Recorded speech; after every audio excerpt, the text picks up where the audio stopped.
অনেকে আমরা দেখছি EB-3 নামে যে স্কিল্ড ওয়ার্কার হিসাবে ভিসার জন্য চেষ্টা করে।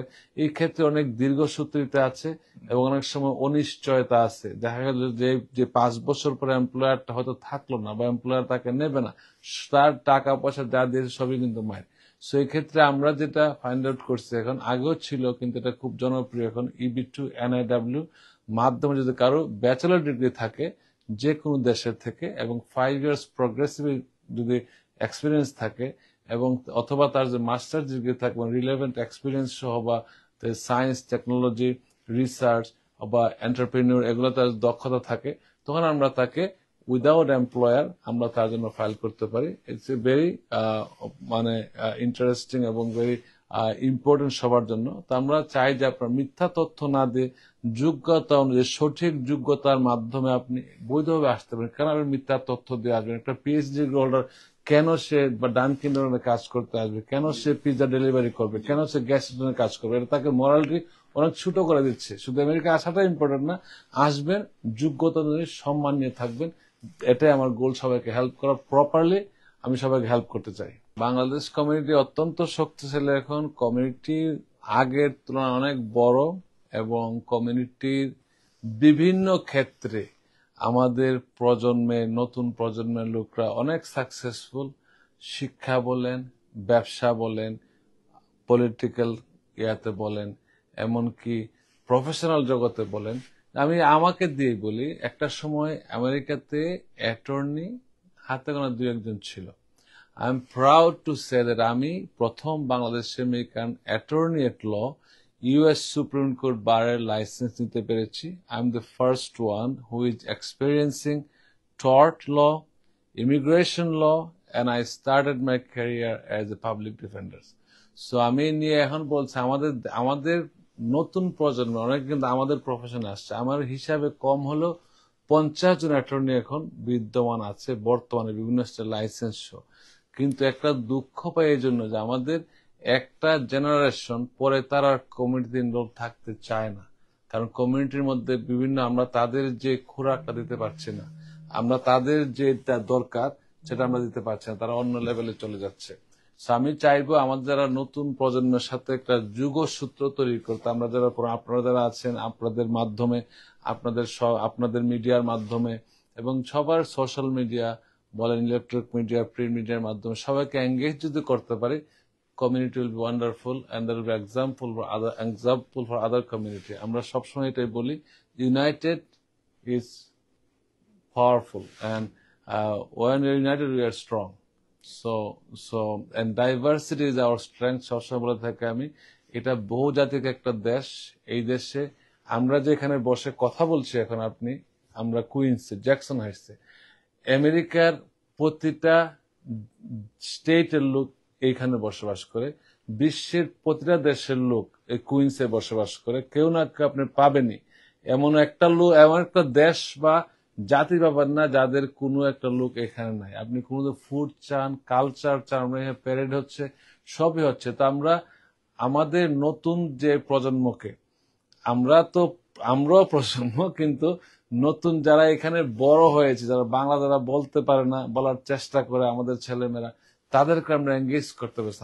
শুধুমাত্র পিকনিক আমাদের সীমাবদ্ধ থাকলে চলবে না, শুধুমাত্র রাতের অনুষ্ঠান যে একই শিল্পীর একই গান একই লোকে গান করলো, এগুলো আমরা আমাদের প্রোডাক্টিভ কিছু করতে হবে, দেন তাদেরকে আমরা এঙ্গেজ করতে পারবো।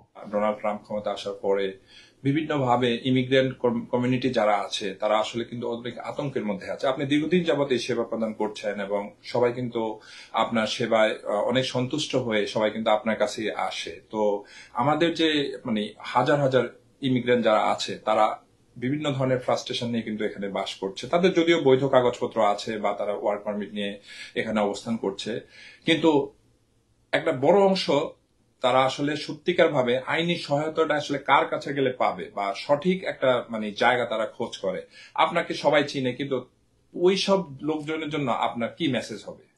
আমি সবাইকে এটাই বলবো, রং হেল্প অলওয়েজ হার্ট। কেন এর ইমিগ্রেশনে বলা আছে যে যে জিনিসটা জানে না সেই জিনিসটা নিয়ে কাউকে হেল্প করা উচিত না। সো প্রফেশনাল, আমরা যেমন অসুস্থ হলে ডাক্তারের কাছে যাই, ঠিক তেমনি আপনাদের আইনি সমস্যা হলে অ্যাটর্নির কাছে আসতে হবে। কিন্তু দুঃখজনক হওয়া সত্ত্বেও অনেকে অতীতে বিভিন্নভাবে মিসরিপ্রেজেন্টেড হওয়াতে, মানে তাদের প্রপার রিপ্রেজেন্টেশন পায় না, তারা ভুল করেছে, এক জায়গায় 2 নাম দিয়েছে, জন্ম তারিখ ভুল করেছে, তারা অনেকেই ডিপোর্টেশন অলরেডি তাদের নামে আছে। তাদের জন্য খুব দুঃখ লাগে। তারা বলে যে মইন আমি কিছু জানি ডিপোর্ট হয়ে গেল, তারা যদি প্রপার রিপ্রেজেন্টেশন পাইতে হয়তো ডিপোর্ট হতো না। যারা ডিপোর্টেশন হয়ে গেছে তাদের সতর্ক থাকা উচিত। আর যারা বৈধভাবে গ্রিন কার্ড আছে তাদের ভয়ের কোনো কারণ নাই। যারা বৈধভাবে আমেরিকার নাগরিক আছে তাদের ভয়ের কোনো কারণ নাই। হ্যাঁ, ভয় অনেকের আছে, যারা ধরেন আমেরিকার নাগরিকও হয়ে গেছে কিন্তু তাদের হয়তো কোনো কারণে পূর্বে ডিপোর্টেশন ছিল, তখন তারা উল্লেখ করে নাই। এই জিনিসটা কিন্তু অত্যন্ত ভয়ঙ্কর। কেন ভয়ঙ্কর? কারণ সরকারের কাছে তার 2টা নাম। যদি এয়ারপোর্টে আসে, অনেকে একটা তর্ক বিতর্ক হচ্ছে যে আমেরিকান নাগরিককে কেন বহিষ্কার করে দেবে। আমেরিকান নাগরিককে কেউ বহিষ্কার করবে না, করার ক্ষমতা কারো নাই। কিন্তু সে আমেরিকান নাগরিক যদি পূর্ববর্তী অন্য কোন নামে তার ডিপোর্টেশন থেকে থাকে, সে তো 2 ব্যক্তি হয়ে গেল। সেক্ষেত্রে আমি সবাইকে এই প্রশাসনের সময় সতর্ক করি যে আপনারা সতর্ক থাকবেন। আমার যে মেসেজটা থাকে, ভয় ভীতি না, সতর্ক থাকবেন। যেমন কিছুদিন আগে একটা লোক, সে 2 বছর পরে বাংলাদেশ থেকে আমেরিকা আসছে, তাকে এয়ারপোর্ট থেকে গ্রিন কার্ড রেখে দিয়েছে, বলছে তুমি গ্রিন কার্ড দিয়ে যাও, তুমি কোর্টে হাজিরা দেবা।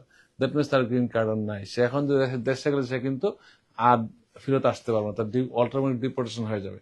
সো এই জিনিসগুলো সামান্য ছোটখাটো ইনফরমেশন না জানার কারণে অনেকে চরম ভোগান্তিতে পড়ে, লাইফ লং তাকে সাফার করতে হয়। সেই জিনিসের জন্য না হয় আমরা চাইবো, সবসময় বলি যে আপনার প্রপার অ্যাটর্নি এট লর কাছ থেকে হেল্প নেন। যদি অ্যাটর্নি এট লর আপনাকে মিথ্যা তথ্য দেয়, হি উইল বি রেসপন্সিবল, তার একটা দায় দায়িত্ব থেকেই করবে। সো এই বিষয়ে সতর্ক থাকতে হবে। আমরা ইদানিং যে জিনিসটা কথা বলছি, EB2 NIW, employment base category 2 NIW national interest waiver, অনেকে আমরা দেখছি EB3 নামে যে আনস্কিল স্কিল্ড ওয়ার্কার হিসাবে ভিসার জন্য চেষ্টা করে। এই ক্ষেত্রে অনেক দীর্ঘসূত্রিতা আছে এবং অনেক সময় অনিশ্চয়তা আছে। দেখা গেল যে 5 বছর পরে এমপ্লয়ারটা হয়তো থাকলো না বা এমপ্লয়ার তাকে নেবে না, তার টাকা পয়সা যা দিয়েছে সবই কিন্তু মায়ের। সো এই ক্ষেত্রে আমরা যেটা ফাইন্ড আউট করছি, এখন আগেও ছিল কিন্তু এটা খুব জনপ্রিয় এখন, EB2 NIW মাধ্যমে যদি কারো ব্যাচেলর ডিগ্রি থাকে যে কোনো দেশের থেকে এবং 5 ইয়ার্স প্রগ্রেসিভ যদি এক্সপিরিয়েন্স থাকে এবং অথবা তার যে মাস্টার ডিগ্রি থাকে, রিলেভেন্ট এক্সপিরিয়েন্স সহ, বা সায়েন্স টেকনোলজি রিসার্চ বা এন্টারপ্রেনিউর, এগুলো তার দক্ষতা থাকে, তখন আমরা তাকে উইদাউট এমপ্লয়ার আমরা তার জন্য ফাইল করতে পারি। ইটস এ ভেরি মানে ইন্টারেস্টিং এবং ভেরি ইম্পর্টেন্ট সবার জন্য। তো আমরা চাই যে আপনার মিথ্যা তথ্য না দিয়ে যোগ্যতা অনুযায়ী সঠিক যোগ্যতার মাধ্যমে আপনি বৈধভাবে আসতে পারেন। কেন আপনি মিথ্যা তথ্য দিয়ে আসবেন? একটা পিএইচডি হোল্ডার কেন সে বা ডানকিন ডোনারে কাজ করতে আসবে? কেন সে পিৎজা ডেলিভারি করবে? কেন সে গ্যাস স্টেশনে কাজ করবে? এটা তাকে মরালিটি অনেক ছোট করে দিচ্ছে। শুধু আমেরিকা আসাটা ইম্পর্টেন্ট না, আসবেন যোগ্যতা অনুযায়ী সম্মান নিয়ে থাকবেন। এটাই আমার গোল, সবাইকে হেল্প করা, প্রপারলি আমি সবাইকে হেল্প করতে চাই। একটা জিনিস না বললে না, এখন সোশ্যাল মিডিয়ার যুগে আপনারা দেখবেন যে অনেক খুব লুক্রেটিভ অ্যাড আসে, হয়তো পারে অ্যাটর্নি, হয়তো পারে এজেন্সি, তারা আপনাকে অন্যভাবে বলবে, তাদের কিন্তু দায় দায়িত্ব নাই, আপনি পাবেন না কাউকে। এখন অনেক সময় দেখা যায় কি রিভিউতে তারা ইন্টেনশনালি আপনার, যেটা আমার প্রচুর ধরনের জনপ্রিয়তার কারণে শত্রু প্রচুর, তো অনেকে দেখা যাচ্ছে যে একটা ফেক রিভিউ দিয়ে দিল, হঠাৎ করে রেট নেমে গেল। আপনারা, আমাদের যে কাজটা হচ্ছে, I work personally with the people. So আমি চেষ্টা করি যে আমাদের ক্লায়েন্টরা কোনোভাবে যেন অসন্তুষ্ট না হয়। কিন্তু এর মধ্যে যে কিছু লোক বললাম না যে অনলাইনে রিভিউ দেওয়ার মাধ্যমে দেখা যায় ছোট করার চেষ্টা করে, হয়তো আমাদের ক্লায়েন্টই না আসে। সেক্ষেত্রে আপনারা বিবেচনা করবেন যে কোথায় আপনারা যাচ্ছেন। তবে অ্যাটর্নি এট ল যদি হয়, তার দায় দায়িত্ব থাকবে। মেক শিওর করবেন attorney at law, you talk to an attorney at law directly. আপনার ইমিগ্রেশন সমস্যা বলেন, অ্যাক্সিডেন্ট কেস আমরা মিলিয়ন ক্ষতিপূরণ আদায় করি। আমি সবসময় বলি যে আমি অ্যাটর্নি এট ল, আমার সাথে পার্টনাররা আমেরিকান অ্যাটর্নি এট ল, বিভিন্ন ধর্মের অ্যাটর্নি এট ল, আমার আমেরিকান অ্যাটর্নি এট ল আমরা কাজ করি। আমি যেহেতু অ্যাটর্নি এট ল, আমার সাথে সবার যে এজ এ পার্টনার যোগাযোগ। আপনারা যদি দালালের মাধ্যমে কথা বলেন, আপনি অ্যাটর্নিকে আপনি চিনতে পারছেন না। সো বেটার আপনি একজন অ্যাটর্নি এট লর সাথে কথা বলবেন, he is responsible, joint responsible থাকে। সাম্প্রতিক সময়ে আপনি বাংলাদেশও গিয়েছেন, বাংলাদেশের বিভিন্ন পর্যায়ের প্রধান উপদেষ্টা বা প্রধান বিচারপতির সাথে আপনি সাক্ষাৎ করেছেন। তো বাংলাদেশে বর্তমানে যে মানে সাম্প্রতিক যে রাজনৈতিক পরিস্থিতি, একজন প্রবাসী হিসাবে এবং একজন আইনজীবী হিসাবে বাংলাদেশি আমাদের যারা জুলাই পরবর্তীতে বাংলাদেশে একটা নতুন যে একটা সবার মধ্যে একটা ভাইব ক্রিয়েট হয়েছিল, যে আসলে নতুন বাংলাদেশ সবার মধ্যে একটা আশা জাগিয়েছিল যে না এখন একটা ভালো কিছু হবে। সো প্রবাসী হিসাবে বাংলাদেশের বর্তমান অবস্থায় আপনার মূল্যায়ন কি হবে? ধন্যবাদ। একজন প্রবাসী হিসাবে, আমেরিকান অ্যাটর্নি হিসাবে এবং আমেরিকান কনস্টিটিউশনাল এক্সপার্ট হিসেবে বলতে চাই, বাংলাদেশের জনগণকে আরো বাস্তব ভিত্তিক শিক্ষা অর্জন করতে হবে। অর্থাৎ রাজনীতিবিদকে আমি বাদ দেব না। সবাই আমেরিকায় আসে, বিভিন্ন দেশে যায়, কিন্তু তারা কোনো শিক্ষা গ্রহণ করে না, তারা শুধু দাওয়াত খেয়ে চলে যায়। আমি সবাইকে বলবো, আপনারা যদি বিদেশে যান তাদের পার্লামেন্ট থেকে একটু শিক্ষা গ্রহণ করেন। আসলে বাংলাদেশটা এখন উন্নতির দিকে যাচ্ছিল, যাওয়া উচিত। এটা থেমে থাকলে চলবে না। তবে সবাইকে সহনশীল হতে হবে।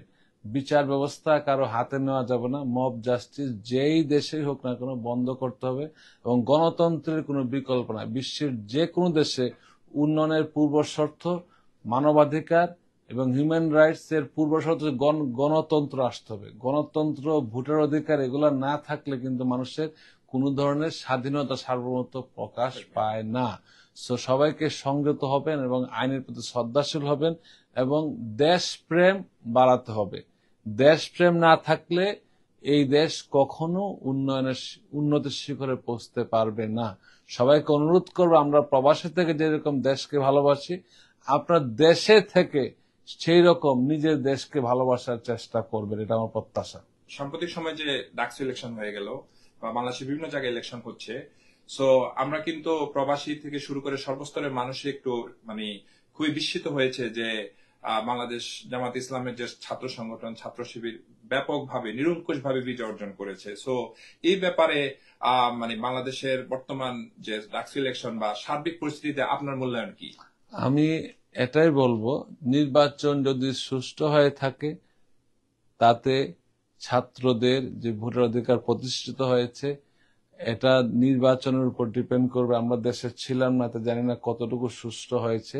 যদি সুষ্ঠু হয়ে থাকে দ্যাট ইজ ওয়ান্ডারফুল। এবং ছাত্রদেরকে একসাথে কাঁধে কাঁধ মিলিয়ে কাজ করতে হবে। দেশের উন্নয়নে ছাত্রদের ভূমিকা 72 বলেন, আমাদের 52 সাল থেকে আগে থেকে ছাত্রের ভূমিকা ছিল অসীম। ছাত্ররা তাদের অধিকার যেমন আদায় করবে এবং তাদের উচিত হবে ন্যায়ের পথে থাকা। যেই হোক না কেন তার ন্যায়ের পথে তাদেরকে থাকতে হবে। তখনই দেশপ্রেমটা আমাদের ভিতরে জাগ্রত হবে। সরকারের প্রতি সর্বশেষ আপনার কি মেসেজ থাকবে বাংলাদেশের সামগ্রিকভাবে? সরকারের প্রতি একটা মেসেজ থাকবে, দুর্নীতি বন্ধ করুন।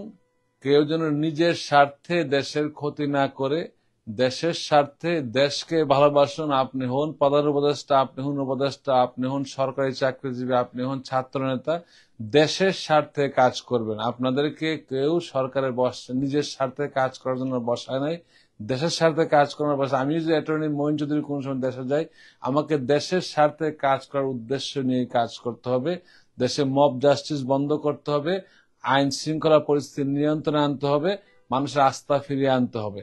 অ্যাটর্নি মঈন চৌধুরী, আপনি অত্যন্ত বিজি একজন মানুষ, তারপরে আমাদেরকে সময় দিয়েছেন। আপনার এই মূল্যবান সময়ের জন্য আপনাকে অসংখ্য ধন্যবাদ বাংলা ভিশন পরিবারের পক্ষ থেকে।